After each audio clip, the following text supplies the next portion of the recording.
Lalu apa yang didapat dari gelar perkara khusus kasus laporan dugaan ijazah palsu Presiden ke-7 Joko Widodo? Apakah proses ini memperjelas bukti tudingan yang dimiliki Roy Suryo CS atau justru sebaliknya? Dan bagaimana gelar perkara khusus akan mempengaruhi kelanjutan penanganan perkara? Kita ulas sore ini dengan tersangka kasus tudingan ijazah palsu Jokowi, Roy Suryo, dan ada juga pengacara Pak Jokowi, Rifai Kusumanegara di studio. Selamat sore semuanya. Sore Mbak semuanya. Ada juga Guru Besar Fakultas Hukum Universitas Jenderal Sudirman Purwokerto, Hipnu Nugroho. Prof. Hipnu, selamat petang. Selamat petang Mbak, selamat petang Mas Rudi. Ya, saya ke Mas Roy dulu ya. Ya. Mas Roy, gelar perkara khususnya dikabulin, ijazahnya juga ditunjukin akhirnya. Anda mendapatkan fakta yang menguatkan tudingan Anda atau justru melemahkan? Sangat menguatkan. Karena makin banyak kebohongan yang terbongkar. Biar Pak Rifai ketawa dulu. Ya. Yang pertama adalah kebohongan Jokowi. Ya, ketika dia ditanya, Anda melaporkan apa? Oh, saya nggak melaporkan apa, yang saya laporkan cuma peristiwa. Kemarin selain yang disebut-sebut so call itu ijazah, yang maunya itu disebut ijazah, itu kita juga ditunjukkan juga LP, laporan polisi. Dan ternyata laporan polisi semenjak Jokowi tanggal 30 April itu udah jelas ada 6 pasal. Jadi selama ini terima kasih Pak Polisi yang kemudian bukan dari kami pasal 32-36 itu terbukti pasal itu dari Jokowi. Jadi sangat jahatnya dia menuduh dengan pasal 32-35. Kemudian yang paling penting adalah apa? Ditunjukkan, betul. Ditunjukkan tuh ya kayak dulu ketika misalnya ada keluarganya Jokowi waktu itu bahwa ini adiknya Iriana waktu itu bahwa ya hanya ditunjukkan gitu saja. Jadi kami itu jangankan memeriksa ya. Jadi ingat ya, bukan diperiksa. Kami hanya disuruh melihat. Karena untuk megang saja nggak boleh. Karena misalnya untuk melihat kertasnya ya, kita ngintip kertasnya itu benar nggak kertas tebal atau enggak itu nggak bisa. Jadi itu tetap ada di dalam map dan kemudian dari situ saja. Tapi saya dan Dr. Rismon sudah punya satu kesimpulan bahwa itu tetap 99,9% palsu. Oke, sebentar. Kalau Pak Rifai gimana? 99,99% palsu udah ditunjukin. Oke, saya komentarin dulu tentang LP ya. Jadi ini isu yang baru dibangun Mas Suryo nih. Jadi publik bisa mengikuti media sejak awal kami sudah menyatakan laporan kami adalah 310, 311, 32 dan 35 ITE. Jadi ini sesuatu yang sudah kita jelaskan berkali-kali, semua orang tahu, lalu sekarang dibangun isu baru seolah-olah kami tidak pernah menyatakan itu. Silakan dicek di media. Ya, jadi kalau soal laporan clear, memang 32, 35 kami laporkan. Kenapa? Karena Pak Jokowi sendiri terheran-heran ada sekelompok orang melakukan atraksi IT, lalu menyatakan ijazah yang diyakininya asli menjadi palsu. Ini kan perlu dipertanggungjawabkan penggunaan IT ini. Gitu ya. Sesuatu yang asli menjadi palsu ini kan hebat sekali. Karena kita yakin kemajuan teknologi harusnya tidak untuk memutarbalikkan kebenaran. Karena itu kita minta diuji, diperiksa oleh penyidik. Dan pasalnya ada di 32 dan 35. Jadi ini sesuatu yang hanya isu baru yang dibangun. Kedua soal ijazah, kembali lagi. Sebenarnya kami sudah menduga ya, ditunjukkan pun pasti ribut lah gitu. Jadi nggak ada manfaatnya juga. Cuma kemarin karena Pak Direskrim mengambil kebijakan untuk menunjukkan ya kita oke-oke aja. Karena kita nggak takut kok. Sudah diperiksa lapor juga itu barang asli ya. Dan yang menarik satu, minggu lalu Mas Suryo di tempat ini juga menyatakan bahwa ijazah itu harus ada watermark dan emboss. Nyatanya barang itu ada, jelas terlihat ya. Nggak bisa dilihat. Ada, nah itu kembali lagi semua orang melihat itu kok. Kemarin semua yang keluar dari ruang gelar juga diwawancara mereka melihat itu. Nah sekarang disangkal oleh beliau. Kembali lagi, jadi sebenarnya kita niatnya baik, penunjukan, tapi kembali lagi kalau itikadnya buruk, ini selalu diputar balik, dibangun isu baru. Sehingga kalau buat kami adalah sudah tidak perlu lama-lama lagi, ajukan ke sidang, lakukan persidangan, semua terbuka, publik bisa melihat gitu ya. Tapi berarti maksudnya gelar perkara khusus kemarin tidak menguntungkan dari kubu Pak Rifai? Buat kami sih nggak ada persoalan, karena juga yang dilempar bukan isu yang menarik. Contoh Mbak, tahu-tahu mengajukan 3 ahli. Ya, buat apa didengar? Ajukan saja, diperiksakan, sudah dikasih haknya oleh penyidik. Silakan didengar. Ini menerangkan. Lalu kedua, membawa-bawa perkara di Mabes, membawa-bawa LP yang nggak diterima. Itu kan bukan konteks yang dibahas di situ gitu ya. Nggak ada ahli yang berani. Saya tadi melihat apa yang disampaikan itu bukan persoalan, bahkan ini hanya sekedar melambat-lambat, menunda-nunda penyidikan soalnya minta gelar gitu ya. Sehingga kemarin pun juga saya bilang ya sudah, kita sudah mengarah semua, ijazah sudah tunjukkan. Cara paling baik adalah selesaikan agar ada kepastian hukum. Oke. Kalau gitu tapi ini dibilang menunda-nunda loh. Enggak menunda. Ini jelas bahwa dengan melihat kemarin ya, saya ini tukang potret tuh bukan hanya dari tahun ini saja ya. Sudah semenjak, ya ini saya tunjukkan aja lah. Nih ya, sudah sejak tahun 95. Saya itu juara 1 fotografer nasional pada saat itu untuk ini menterinya waktu itu masih Pak Yud Afe. Jadi saya bisa tahu foto itu asli dicetak dari kertas warna atau foto itu reprinting lagi, dicetak ulang. Meski hanya melihat saja. Oh iya, kalau itu kelihatan lah. Caranya apa? Kertas foto yang itu disebut pas foto itu terlalu kontras. Dan kalau untuk 40 tahun usianya, karena ini kan disebut ijazah ini konon kan, itu kan disebut-sebut ijazah ini kan ini bukan ijazah yang kemarin ya, ini yang diupload oleh si Dian Sandi, kemudian dikoreksi, dipalsukan lagi oleh Andi Aswan, ya. Tapi kira-kira fotonya saja itu sangat kontras kemarin. Foto yang sangat kontras itu tidak bisa dihasilkan dengan apalagi dengan kualitas sudah 40 tahun lebih. Foto dari coba lihat ijazah-ijazah yang lain, teman-teman yang lain, itu pasti sudah memudar karena karena kualitas kimia. Kalau foto yang tidak memudar itu berarti cetakan baru. Itu satu. Yang kedua adalah juga tetap ada yang namanya garis ini. Ya, garis ini yang palsu juga ada nih yang diupload oleh Dian Sandi dan Andi Hasan Tual. Ini garis ini nggak mungkin tuh sebuah ijazah asli.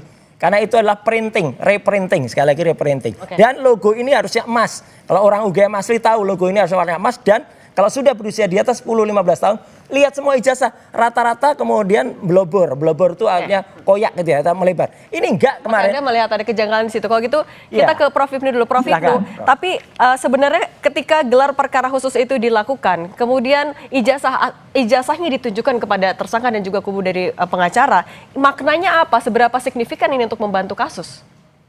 Ya, gelar perkara itu kan sebetulnya untuk memastikan suatu perkara itu berjalan sesuai dengan koridor hukum. Memastikan bahwa bukti itu bernilai dalam suatu nanti pembuktian. Memastikan tentang lokus deliktinya. Memastikan tentang tempus deliktinya. Semua memastikan sebelum dibangun suatu persidangan. Kan gitu, Mbak. Oleh karena itu sebagai bentuk ijazah itu juga dipastikan ada. Itu yang dilakukan kalau dalam perspektif polisi yang nanti dalam penuntut umum itu memang perspektif beliau kan gitu kan, perspektif yang membuktikan nanti dalam suatu persidangan lah. Mas Roy juga perspektif yang berbeda. Ini suatu sampai kiamat tidak ketemu ini Mas, nggak ketemu lah, ketemunya nanti di persidangan. Disitulah nanti sebagai bentuk persiapan apa yang dilakukan oleh Polda Metro yang kemudian melimpahkan pada penuntut umum itu mempunyai kualifikasi nilai atau tidak kan itu. Yang sementara ini pasti diyakini mempunyai nilai. Tapi apakah itu nanti betul atau tidak, pembuktian di persidangan. Disitulah yang pasal 311, Mas Roy Suryo mau tidak mau harus diberikan kesempatan untuk membuktikan ijazah yang diberikan seperti apa. Karena ini berkait dengan alam fitnah, kan itu loh. Fitnah itu berkait dengan sesuatu yang tidak betul. Yang tidak betulnya di mana? Mudah-mudahan nanti di dalam pembuktian itu adalah suatu egaliter. Karena ini pembuktian forensik yang kita orang hukum tidak tahu. Forensik itu adalah ilmu pengetahuan untuk membantu membuktikan. Nah, disitulah nanti hakim harus melihat suatu luas tentang antara bukti satu, bukti yang lain, antara satu-satu dengan yang lain. Disitulah nanti suatu persidangan akan terlihat seperti yang kita harapkan. Kalau ke persidangan, berarti kan bukti yang dikantongi polisi juga sudah cukup. Kalau dari Pak Rifai sudah cukup apa belum? Siap apa enggak kalau dibawa ke pengadilan? Tapi sebentar dulu Pak Rifai. Kita akan lanjut lagi usai jeda, tetap bersama kami di Kompas TV. Masih bersama kami ada Mas Roy Suryo, Pak Rifai, dan Prof Hipnu di Kompas Petang. Saya lanjut lagi ke Pak Rifai. Pak Rifai, tadi kalau kata Prof Hipnu, ini udah gelar perkara khusus, narasinya nggak akan beres-beres. Nah, kalau dari Anda gimana? Ini akan mendorong cepet-cepet aja deh ke pengadilan apa gimana? Menurut saya biar ada kepastian dan diselesaikan di forum yang tepat ya ke pengadilan. Karena kembali lagi kalau ini terus dibiarkan ya isunya loncat-loncat terus. Kita ingat di awal, Mas Suryo kan mempersoalkan tanda tangan rektor diduga palsu, jenis huruf, bahkan itu punya Dulmatno. Sekarang isu ini udah hilang, berubah terus berganti-ganti. Kemarin isunya ada emboss, ya ada lagi apa namanya watermark, sudah ada, ternyata loncat lagi. Makin sekarang kan? Ketajaman foto gitu ya. Jadi Pak Roy seolah-olah ilmu segala apa ahli segalanya. Tapi kan kemarin kalau diikuti terus kan nggak selesai, Pak. Tapi kalau menuju sampai pengadilan masih mendorong. Poslapor sudah bekerja profesional. Ini ijazah ini dibandingkan dengan ijazah-ijazah lainnya. Apalagi skripsi itu sudah dibandingkan juga dengan fakultas-fakultas lain. Jadi biarlah ini semua justru dibuka nanti oleh jaksa. Apa saja alat bukti yang dimiliki, bagaimana administrasi pemilihan Pak Jokowi ya. Karena kami yakini kebenaran adalah kebenaran dan tidak bisa diputar balik dengan rekayasa IT maupun narasi yang dibangun di era post-truth. Tapi akan masih mendorong, ini status tersangka tapi masih belum ditahan, akan masih mendorong ke arah sana nggak? Oh, kalau Pak Jokowi nggak penting soal upaya paksa ya. Artinya kalau kami lebih penting adalah agar soal apa namanya ijazah ini clean and clear ya, kalau istilah beliau loud and clear ya. Kedua, nama baik Pak Jokowi dipilihkan. Nah, kalau Mas Roy gimana? Kalau kata Prof Hipnu nggak akan beres-beres meskipun udah gelar. Iya harus beres. Yang jelas apa? Bukan kalau Pak Rifai yang mengatakan bergeser. Enggak bergeser. Semua tetap sama, konsisten. Bahkan makin jelas kebohongannya.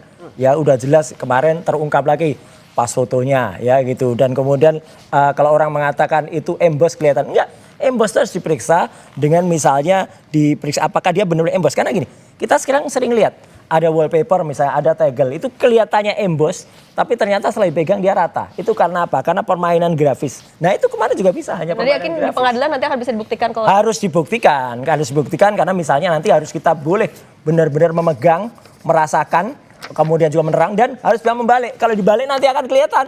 Nah ini, apakah logo emasnya itu blobor atau enggak? Dan ada satu lagi, saya memang tidak semua saya buka. Karena kalau saya buka semua, nanti semua diikutin. Dulu juga mungkin belum ada tuh watermark, belum ada embosnya. Terus begitu kita ngomong watermark embos, tambahin. Belum ngomong ini, tambahin. Gitulah. Jadi sebenarnya kita tahu lah semuanya. Karena apa? Karena yang ada di KPU itu kan nggak ada semuanya. Embosnya nggak ada, watermarknya nggak ada semua. Tambahin masih sedikit-sedikit katanya Pak Rifai. Bener nggak? Kan? Ya, masyarakat juga tahu lah. Ini kan fitnah nih kayak begini-gini ya.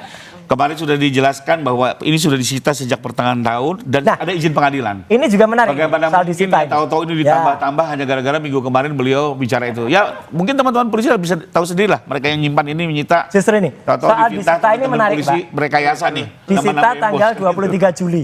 Tapi Oktober ada orang namanya Budiari. Ya itu bilang di Solo. Saya lihat barusan ditunjukkan. Katanya Juli disita. Kok Oktober barusan ditunjukkan? Itu kan bohong banget tuh Budiari sama Damanik. Terus kemudian tanggal 23 November dan 19 November di salah satu TV lain, orang namanya Andi Aswan dengan kebohongannya menunjukkan saya barusan scan ijazah asli. Lah kalau barusan scan tuh berarti sebelum nggak mungkin sebelum Juli kan? Karena berarti apa? Kemarin saya tanya polisi, apakah dari tanggal 23 Juli itu segel dibuka dan diberikan kepada orang lain? Enggak. Nah berarti kalau tidak, berarti banyak orang berbohong juga. Jadi ini kan makin muncul kebohongan-kebohongan baru yang dan saya berterima kasih sekali terhadap Polda Metro Jaya, terhadap KIP dan semua, karena semua akan terbongkar dan semua akan dibongkar dan memang sebelum disidang nanti orang juga udah tahu kok ujungnya apa, karena ujungnya ijazahnya tetap palsu. Nah, kalau gitu Prof Hipnu tapi menjelaskan tahapannya ketika sudah gelar perkara khusus menuju ke persidangan, seberapa jauh lagi sebenarnya tahapannya, apalagi yang masih harus dilakukan polisi sebelum nyampe persidangan? Ya, ini kan sebetulnya kan pembuktian itu sebagai bukti tambahan atas 311 fitnah tadi, Mbak. Ya. Tapi 311 ini kan terkait suatu tindak pidana pencemaran baik, kemudian upload IT, kemudian dan sebagainya, rentetannya kan seperti itu. Tadi subjek awalnya kan seperti itu. Nah, oleh karena itu dalam seperti ini nanti tantangan yang paling berat adalah majelis hakim melihat sejauh mana tentang digital forensik yang dibuktikan pada kedua pihak. Karena ini ilmu-ilmu lain. Hakim sarjana hukum, jaksa sarjana hukum, penuntut umum sarjana hukum. Sedangkan ini adalah ahli digital yang bisa mempercayakan. Maka dalam konteks hukum sebagai keterangan ahli forensik itu nanti keterangannya bebas. Bisa dipakai, bisa tidak oleh hakim. Sepanjang hakim melihat sebagai bentuk apa yang terjadi. Apalagi nanti dalam KUHA baru, nah ini yang menarik, adalah ada pengamatan hakim. Pengamatan hakim yang luas dari pembuktian yang awal sampai pembuktian sekarang diberikan keleluasaan. Kalau dulu kan petunjuk. Ya. Dengan demikian tantangan seperti ini akan melihat mana yang benar. Itulah nanti akan dilihat dalam konteks KUHA baru sebagai pengamatan hakim dari sejarah panjang proses pembuktian sampai di dalam proses pembuktian di persidangan yang menggunakan ahli forensik. Di situ tantangan yang paling cukup menjadikan perhatian kita. Sudah ada 22 ahli. Ya. Sudah ada 22 ahli. Nah, tapi kita ke Mas Roy dulu ya. Mas Roy. Nah, menuju ke pengadilan nantinya, apa yang Anda lakukan, apa yang Anda siapkan, pede enggak apa yang Anda tudingkan akan terbukti justru di pengadilan? Sangat pede, karena kemarin pun kita mengajak sudah 3 ahli ya kemarin. Ada ahli yang sangat profesional dan sangat pengalamannya, Prof Tono Saksono. Ada satu ahli Dr. Ridho Riwadi. Kemudian ada juga Dr. Ridho Rahmadi. Kemudian ada ahli pidana. Yang ahli pidana bahkan berkonsultasi dengan sangat bagus kemarin dengan Pak Dileskrim dengan Pak Propam ya, bukan Pak Propam, Wasidik ya. Kemudian bahkan mengakui nanti kalau ada berarti ada beberapa prosedur yang salah yang itu harus dipenuhi. Terus kemudian beliau perintah penyidik coba cek dulu langkah-langkahnya udah betul atau belum. Nah jadi dari situ udah kelihatan kalau kemarin tuh banyak sekali proses-proses yang tidak tepat. Dan kemarin dengan ada 3 ahli itu aja dan bahkan kita nunggu kemarin katanya ada ahli IT juga yang mau dihadirkan oleh pihak sebelah ya, pihak Parify. Kita tunggu dari awal sampai akhir nggak muncul tuh hidungnya itu yang namanya Joshua Sinambela. Nggak muncul-muncul kenapa tuh Pak Rifai? Awalnya sudah didengar oleh penyidik, 22 Nggak berani orang. tampil dia. Nggak perlu dimunculkan, nanti baru disidang. Karena begini, Ya, karena barang bukti itu kalau ditunjukkan di awal-awal justru bisa menjadi merintangi penyidikan. Ya, makanya mungkin Prof. Inu bisa meluruskan nih bahwa ada barang bukti yang bisa ditunjukkan ke tersangka, ada barang bukti yang nanti di persidangan. Misalnya kalau hasil kejahatan betul dikonfirmasi, tapi alat bukti lain nanti di sidang. Nah, nggak berani nih nutupi kebenaran CCTV video itu nanti di ujung saja. Nanti baru diperdengarkan di waktu yang tepat. Justru kalau semua ditunjuk-tunjukkan, mulai membangun alibi-alibi, mulai pembelaan-pembelaan secara tidak tepat gitu ya. Ya, kembali lagi ini memang aturan sidang seperti itu. Dan kita kalau saya sih kembali lagi, kita dorong ke persidangan segera. Publik menilai secara terbuka. Ahli forensik akan membahas terkait dengan apakah rekayasa IT yang dilakukan oleh Bang Roy Suryo dan kawan-kawan ini benar adanya, apakah betul aplikasi itu bisa menyatakan ijazah Jokowi menjadi punya Nurtanto, itu kan harus dipertanggungjawabkan kan gitu kan. Ini menarik soalnya, ilmu baru nih. Harus rubah langsung. Sebenarnya Pak Nurtanto sendiri sudah didengar keterangannya, menyatakan itu bukan jasa saya gitu ya. Oke, tapi kalau melihat dari memang bukan di saya, tidak mendahului wajahnya, monggo nanti kita lihat ke sana. Tapi kalau melihat penyidikan sudah dilakukan sejauh ini, Anda meyakini proses yang dilakukan polisi akan bisa menguntungkan Anda juga? Membuktikan. Saya sudah lihat mereka sudah bekerja sangat profesional ya, dengan saksi di atas 100, bukti surat sampai dengan 700, ahli 22, menurut saya sudah cukup ya. Sekarang ini hanya tinggal memberikan kesempatan tersangka mengajukan ahli-ahlinya. Kenapa? Nanti semuanya akan dihadirkan di sidang, didengar oleh para hakim, didengar oleh masyarakat, dan nanti hakim mengambil keputusan. Masyarakat bisa tahu kan, ribet banget untuk satu ijazah palsu aja. Dua-duanya pede. Mas Roy juga masih pede berarti ya? Sangat pede kalau memang benar ya, cukup satu ahli, satu bukti, satu barang, sudah. Ini kan sampai ratusan. Ini kan menunjukkan kalau mereka tuh nggak pede menghasilkan itu. Kalau nggak kan cukup, ngapain harus ratusan? Dalam hukum minimal bukti. Melakukan apa ya? Melakukan penganiayaan justru, atau melakukan orang-orang justru harus menyerahkan orang-orang yang nggak salah ini. Kemudian harus disita ijazahnya, disita skripsinya. Ini kan orang satu ini kan memang bikin susah rakyat ya. Udahlah, udah jadi presiden bikin susah, udah pensiun aja bikin susah rakyat ini satu. Tapi berarti kalau penyidikan polisi juga Anda yakin akan bisa mendukung? Ya, makanya masyarakat harus mengawasi bagaimana polisi ini kemudian bertindak baik, dan ada komisi untuk percepatan reformasi kepolisian. Silakan Anda bekerja, tertibkan kalau memang langkah-langkahnya ada yang nggak benar. Satu lagi Mbak, kalau ada kepastian juga mungkin banyak pihak yang selama ini dikorbankan akan mendapat kepastian. Kita lihat UGM bagaimana diuyak-uyak. KPU juga diuyak-uyak. Oh enggak lah, itu semua benar. Ya kalau memang jujur nggak merasa diuyak. Mabes Polri diuyak-uyak gitu ya.